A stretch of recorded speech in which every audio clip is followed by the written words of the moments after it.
Hello, I'm Graham Norton. Right, hang on. Anyway, it's welcome to the Riverax Networking Fireside Chat with our industry professional. Well, why don't you introduce yourself? Tell us who you are and what you do. I am Tim Martin. My business is Selling Service, and I support your sales and marketing by putting you and your business into words. Fantastic. So, can you tell us a little bit about your origin story? So, where you came from and how you got to be starting Selling Service? Right. Well, I was born at a very early age. I started life over in Hanham on the east side of Bristol, but I've lived in Clevedon now for 35 years. Most of my sort of career was spent working for builders merchants, distribution in engineering and things like that. Spent 10 years running a unit selling things called geosynthetics, which are glorified carpet underlay for roads and railways. About 11 years ago, I ended up working for a bit of a corporate nightmare of a business, and it was just time to run away and do some real work, really. I was using 10% of what I'd spent 30 years learning, and I just wanted to sort of do a bit more. Everybody says they want to stretch themselves, challenge themselves, but I think that's why a lot of us do sort of start in business, really, isn't it? Yeah, very much so. Yeah, entirely get that. So, when you started selling services, Yeah. what made you choose that specifically over anything else you do? Because I know you also do like music reviews and stuff like that as well. Yeah. So, Well, I mean, there's no money in writing about music, sadly. I did still have to keep some food on the table. But in the end, Selling Service started life as sort of a sales consultancy with content sort of as an add-on to it. And I was using a lot of the sales work. My original model for starting the business is a friend of mine who's one of the best alarm designers in the country. If you're a burglar alarm in your house, he designed it, but he'd been made redundant, as many of us do when we get to a certain age. And he'd gone out and started his own business, supplying specialist alarms to things like saunas and swimming pools. But he was nobody's idea of a salesperson. He was nobody's idea of a marketing department because he'd always had other people to do that for him. So my idea was, let's plug up the gap. Let's take the sales, the marketing for small businesses, and let's show them how to do it. Help them learn the skills that in sales we've all learned over 30 years. so how do you teach that to people? How do you bring that to help people? It is very much a sort of show, and it's become very much a done for you service, because in the end, the people who are the experts at the product often don't have the time to create the blogs, to market the business, to go out and create the sales process that they're working from. You can help them understand how to sell. Selling is a skill, and it can be trained. Any reasonably intelligent person can sell effectively enough in an area that they understand clearly enough, but they don't have the time to do everything that goes around it. So by helping them create the sales processes, create the marketing content, create the marketing plan and the sales plan that they need, that loads the gun for them to go out and close the deals. I'm quite interested in the kind of like sales plan that you were talking about. Yeah. I know you also do content scheduling and management. Yeah. So how does that all tie in under one big offering? This is it's really very much about the fact that you need to have a plan. You've got a clear set of you've got a marketing toolbox of assets, which sort of other people talk about as well.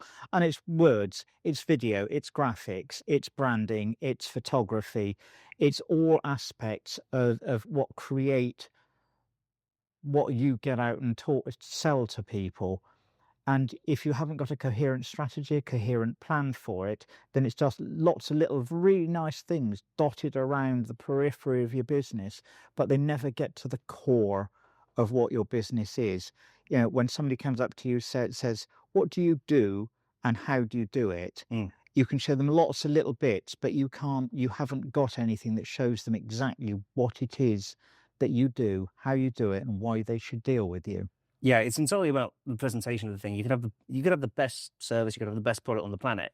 If you're not presenting it right, Yeah. it doesn't really matter, does it? That's it, and that's where this toolbox of assets comes in.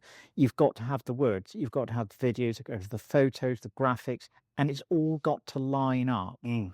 so that there is something coherent about it. And once you've got the assets, you've got to present them in a way Yeah. that people want to hear. Yeah, and the fact that all those things are quite synergetic, they do all work together. Yeah. You can't get by with just one thing, can you? You No. have to have, you've got to come at it from all angles in order to really have an impact. Yeah, absolutely that. And that's sort of really where I try and help people, is to create that plan. I will help them create the words. I'll then help bring other people like yourselves in to do the video, to do the photography, to do so much of what I tend to do is about collaboration. I think it's so key to business. I think now. Yeah, absolutely. I mean, we're all about collaboration here. That's Mm. exactly what we were talking about before. You can't, as I said, climb the mountain alone. You do need to make sure you have the right people around you and with the right skills. Yeah. Because I'm, we're okay, but copywriting is not our thing, Right. is it? And that's exactly why we have Tim, Yeah. who's been absolutely fantastic. Got to say, he's written pretty much everything for us at this point. He's been really, really helpful. So Yeah. if you guys know anybody who needs to get some really good copy and also help with content strategy and all of that, he's But that been sent out to do that recommending. that's what it's about, though. It's also about knowing where the right bits of material go in, and in the end, we've written reams and reams and reams of stuff for River Acts, and we use about 10% of it because really it has to be about the video for River Acts. In the end, for me, video is just sort of it's a nice to have, but it's not an essential to have because I have to demonstrate how I write, how I can get my message across to people. For you, it's absolutely essential, and the words support that. Yeah, absolutely. So not only are you our guest speaker today, you're also our guest columnist on the Rivervax newsletter, which is coming out next Monday. So if you're not signed up, make sure you do sign up. It's very good. And his blog is very good as well. In particular, the theme of Tim's blog, to be like really brutally summed up, to be honest. Obviously, there's a lot more to it than this. But the importance of genuine value over algorithm manipulation, diving deep into how you can integrate consistent audience-focused writing and video content to build trust, authority, and long-term engagement. Yeah. Would you be so kind as to just sort of expand on that a little bit? Like, give us some kind of, if you can just expand a little bit more on what is explained in that. Google have specific guidelines about the content that they want, that they will favor on websites, and it is very much about making it written for people. Back in the old days, you could stuff your website content with keywords, say the same thing 73 times over the course of 4 lines, or you could have white printed text all over your website that Google could read, but humans couldn't. Now it's about talking to people. Google want you to talk to people first, and I think that's very much the important thing. And this is how sort of the writing and video tie up so nicely together, because what you need to do is establish a voice for your business, and that voice is only authentic when it comes from you. You will you'll tidy it up into a video. I'll help them tidy it up into a blog or an article or a series of posts. But the voice is only genuine and authentic when it comes from the business owner. The best businesses I've found, and this is why so much of my work is about collaboration. The best businesses are led from the owner and the founder's heart. They aren't they're led by great ideas, but they're led by a great love for what they do and a love for working with people. I think that is where it's so important now. And in a world where it's so easy to generate content of all sorts. The stuff that's going to work is really going to get you across to your chosen audience is that level of authenticity that comes from being a sort of heart-led business owner, if that makes sense. Yeah. And that's why I think I'm really lucky in my business, because I got some absolutely brilliant people I've worked with. I still work with the two people who were my first one-to-ones in networking 11 years ago. I work with you two guys. I work with Hannah Rowe, who's here tonight, and those collaborations didn't start as business collaborations. They started from a place of friendship, you know, and from recognizing kindred spirits, shared visions, values, and just recognizing that we wanted to work together. I mean, Hannah and I started working on a project that fell apart. You came in at the point that it was starting to fall apart. But what we found after that, I mean, Hannah and I literally went out for lunch where we sat down and we said, we've got to find something that we can do that allows us to keep working together. And I now, you know, it's sort of probably most of a year on, I can't imagine not working with you guys, not working with Hannah or Andrew, Angela, or who are some of my other key collaborators.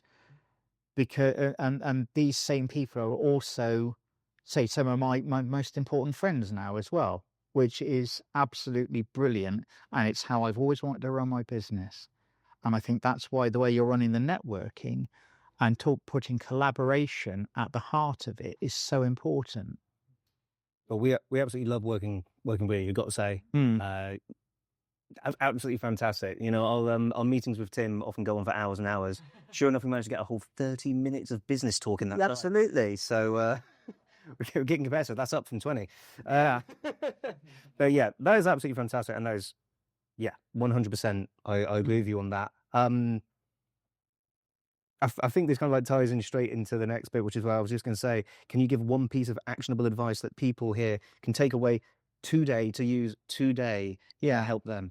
Understand what the voice of your business is. Understand what is important to you as a business owner about your business. Don't sort of be worried about what your competitors are doing, what your even don't worry greatly about what your customers and clients are doing. Worry about what you're doing, who you are, because the right clients will find you as a business if you are authentic and genuine within your business. I think that it probably took me quite a long time to learn that, but that for me is the key thing.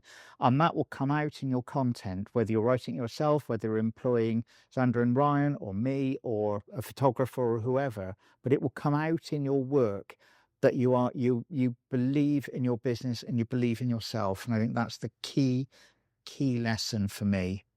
I think it was mentioned about talking about sort of collaboration. You say collaboration, not competition. One of the things I find in our friend of networking is there are other people who come in and sort of, you know, say, oh, I do writing, I do much what you do. Great. I want there to be other people who write in the room. I met Ryan tonight, and that's great. And I love meeting other people who write. And to my mind, it's more important to have a couple of writers, couple of marketers, couple of people doing sales in the room, because that way there's more of that being talked about and your audience hears more about it, you know, and I think that's key. And if it comes down to it, and there's a copywriter appears in who comes along to the coastal networking, we had a brilliant one-to-one. We sat down, we had coffee, and coffee turned into another coffee, and we are very similar in the way we approach writing, but you wouldn't employ both of us. But if you've got two people in the room, then you're more likely to sell something to your audience, or they're more likely to think that writing is important rather than, as it has been to a certain extent, slightly devalued in recent years.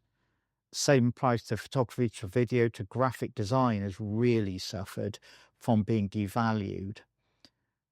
But if there are people in the room talking about it, then people will understand that authority and credibility is generated by working clearly with good people in their industry. And if you've got a choice of them, then great. Take that choice. Not everybody's going to like me, as the photo that's been on the screen will take a look at. You really aren't going to really do it. For reminding me. Yeah, thank you. You really don't want that. So would you work for a man who looks like that? But I do. yes, you do. Sadly, but then, but so you have a choice of different sorts of people. Not everybody's going to like me. Right. Not everybody's going to like other copywriters. But you have a choice, and you're thinking about it and using it. Different styles, exactly. Some people just resonate better with some styles, and very much the case with video. You've got more of a cinematic look, you got more of a social media look, you got kind of that middle ground that we're kind of are, and some people just resonate with different things, and trying to fit clients that don't understand a specific type in with one person doesn't always work. It's frustrating for everybody, but having that option, have a healthy industry, can be beneficial. That's it, and I think equally it's about that level of confidence about your business, isn't it? It's sort of being able to say, okay, my style really doesn't work for you, but I know whose style will. Yeah. And at that point, you earn yourself huge credibility with people. You may not have won the business on this occasion, but you can be very sure they'll go back and they'll say, they were honest with me, they were straight, and they put me in the place where I could achieve what I wanted to achieve. Yeah, absolutely. Fantastic. Right, we've got one more question here for you. Is there anything exciting that you're doing at the moment or that's coming up that you want to shout about? Well, a really great collaborative thing I'm working on with Hannah again, which is we started working on some workshops for hospitality, because we have both have a background working with hospitality. And again, we wanted to get out and share that knowledge with an industry sector that is really, really struggling at the moment. So our workshop is called Thrive in Any Season. It's creating a resilient workshop, a resilient hospitality business, whether that's food or self-catering accommodation or small hotels. Everybody needs to make the most of every customer that comes through the door. So we're going to go out and we're going to help people do that and help them just to thrive in any season, because so many hospitality businesses have downtime. It's about thinking outside the box. It's about the right marketing, the right planning, how to work your events, how to get yourself present on social media effectively, and how you can make the most of every person who walks through the door. Ensure they're going to have a great experience and come back. Fantastic. Now, one thing that we crucially said when we were setting up this event was that there's no hard selling, there's no pitches, it's just all about collaboration and connection. It's not entirely true. It's a little bit of a white lie there. There is one pitch that is allowed, and it is from our guest speaker. Tim, you have 60 seconds to pitch yourself and your services. Make sure you include a CTA and where people can find you. Okay, as I said, my name's Tim. My business is Selling Service. I support your sales and marketing by putting you and your business into word. Sales and marketing is all about process. It's all about planning. It's all about strategy. You can have best content in the world. You can have the most fabulous videos. You can have the most expert events, PR, photos. It can all be brilliant, but it's nothing without a plan and a strategy to make it work for you and put it in front of your ideal clients. The thing that always worries me most is you go to somebody and you say, who can you work with? Oh, anybody. Not true. You probably can work with anybody, but you need a strategy to find the people who are most likely to work with you.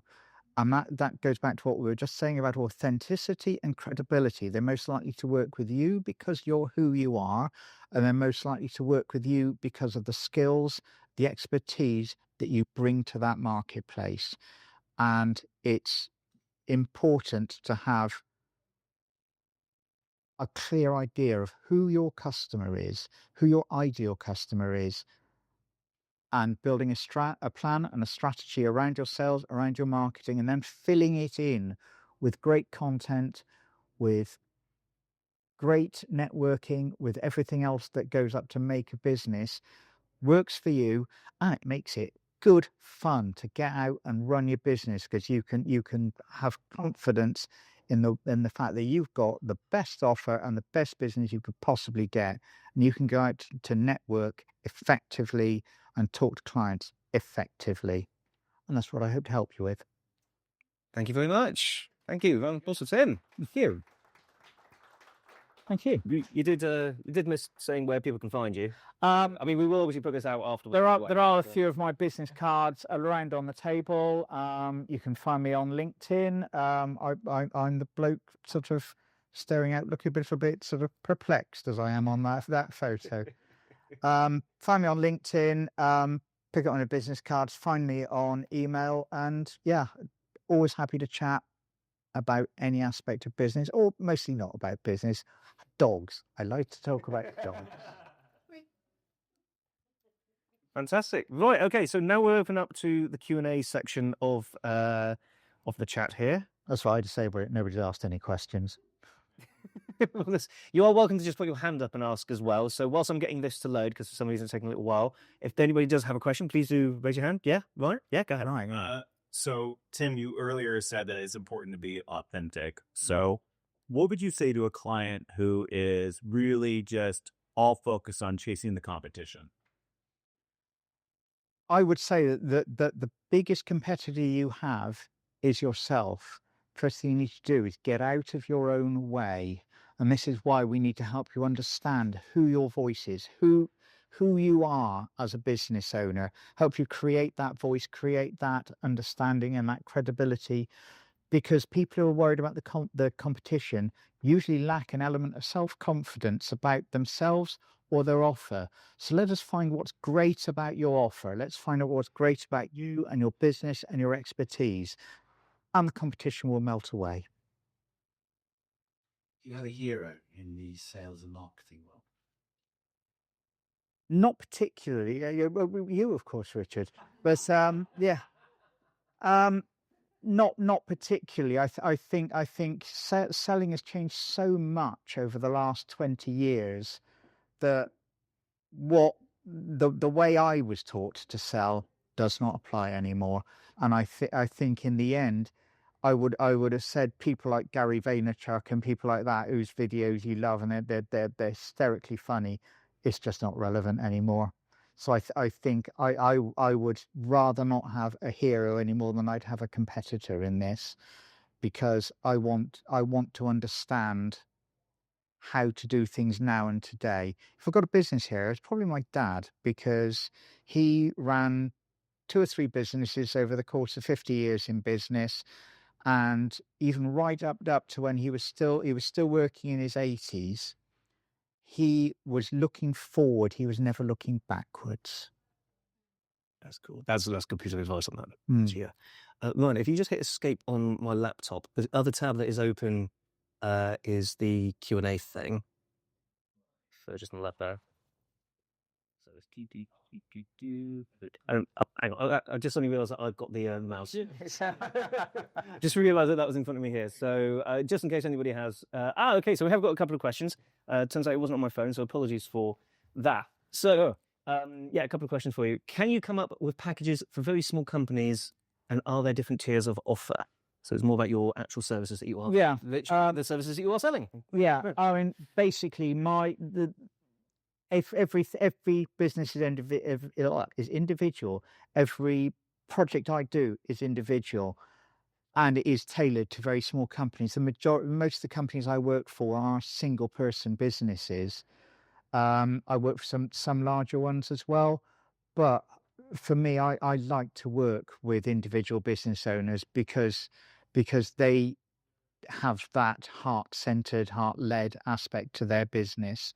So to be honest, I don't have specific packages, because in common with so many people, I don't charge anywhere near enough for my services, because I want the choice of working with nice people who I want to work with. So whoever sort of asked that question, Let's have a chat, Nancy. I'd love to have a chat with you. There we go. We've got one more question. Also from Nancy there. So I struggle with being too academic in my blogging, and that was something that I really struggled with when I first started trying to write literally anything. Just oh my god, yeah. I think a lot of people do. To be honest, they think that it should be more like it's almost like a list. Yeah. That's it. You're trying to like must say this, must say that, must say that. I'm anxious this may be impacting on my food fare. How could you help someone like me? So again, you're right. Interestingly, another project that we're working on at the moment is we're putting together marketing packages for a couple of very small publishing companies, and we've just done a website and a marketing plan for a lady who's written 4 books in the world of psychology over the last 40 years, and at 82 she has written her first novel. It is Gillian Butler. What is the publishing company? The publishing company is Forward Thinking Publishing. But Gillian's written her first novel at the age of 82. It is very psychologically led. It's very literary. It'll be at book clubs everywhere soon.